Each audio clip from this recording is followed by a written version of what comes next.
Yin froze when she saw Muzan standing in the doorway, since even in his female form, he radiated power and effortlessly ability to kill. But the thing that made her blood freeze over was a smile of pride that tilted his lips upwards, his gaze serene and almost like that of a friend. It made her wince. How would have made one of my lower moons a mess does not surprise me. He spoke, his smooth voice not matching his appearance, since it was still deep. The only thing I'm disappointed in is that you're still alive. As he said this, because Yin was so distracted with the sudden appearance, Tosako's regeneration kicked in and slowly switched back the flesh that she had ruthlessly smashed away. Her fangs bared and her eyes wide with absolute rage.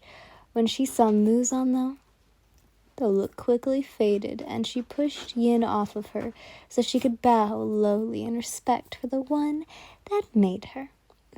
Muzan-sama, she stammered out, trembling under his immense gaze. I summoned the lower moons together because I had a job for you all, but you so foolishly decided to devour my human. Muzan hummed, his head tilting as he stared at Sudoku. I've warned you before, haven't I? If you so much as try to touch what is mine, I'd kill you, right? Isn't that what I said? Muzan-sama, please forgive. Tosoko's words were cut off when Muzan's arm grew to the horrendous size of a monstrous condition, swiping her off the floor and devouring her in one bite. Yin could feel her knees weakening before she slumped to the floor. No. What have I done? What am I becoming? Muzan approached her fallen form, his eyes roaming over how much her skin was shown due to her kimono now being sloppy mess on the floor, and knelt in front of her, grasping her chin between his thumb and pointer finger. He lifted her head up and gazed into her eye-glad eyes that were now wet with tears that had not yet spilled, but threatened to fall. He loved this expression on her. It was absolutely intoxicating. What's wrong, human? He chuckled mockingly at her fear and loathing. No need to be so scared. I'm not. She lied as she turned her head away. No need to lie either. He saw through her facade as he grabbed her arm and stood, his other hand wrapping around her waist and bringing her closer. You've become a thing of beauty. The way you tried to kill my lower moon was something I knew I'd be able to see if I kept you here and kept training you. I have to say that my efforts have paid off, but I'm not stopping there. What does that mean? Her eyes narrowed, trying to steady herself as Muzan led her into a dance. She found it strange, but she didn't complain. To be this close to someone she had always found attractive was by no means disadvantage for her, but the way that he held her almost, how do you put the word, possessively, made her hesitant. Seeing him interact with others, demons and humans alike in the show, she knew that the way he was acting with her was strange, foreign, unusual. It didn't fit his character at all. I'm going to continue monopolizing you, he answered, snapping her back out of her spiral thoughts. In fact, I believe that you'll be the strongest demon I've ever made. Who says I'll even become a demon? She exhaled through her nose. I am.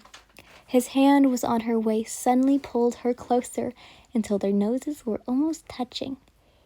He stopping the dance and letting her lean just barely off the edge of one of the rooms. And think of it like this. Once you become a demon, you'll have your freedom back. Though it'll be contained to what I want. No matter what, you will become a demon, and you will become mine. Muzan then released her off the edge.